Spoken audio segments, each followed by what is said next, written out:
বলো তো বন্ধুরা, বিয়ের পরে স্ত্রী এবং স্বামীর ভিতরে জিম্মেদার কার বেশি জিম্মেদার?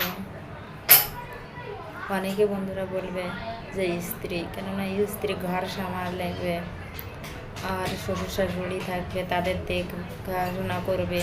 কিন্তু সে এটাও জানে না, অনেক স্ত্রী আছে যে জানে, কিন্তু অনেক স্ত্রী আছে যে সে এটাও জানে না যে তার স্বামী কত টেনশন করে যে আমার সংসারটা কিভাবে চলবে। হ্যাঁ, এটা তো ঠিক আছে যে স্ত্রী ঘর সামালে, কারণ সে কোথা থেকে এনে সামাল দিচ্ছে।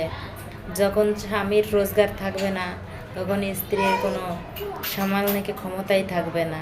যখন স্বামী রোজগার ঠিক আছে, দেখবে স্ত্রীর সামাল নিয়ে কোনো অসুবিধা হচ্ছে না। কারণ টাকাই হচ্ছে কামাই, রোজগার যত করবে টাকা তত আসবে।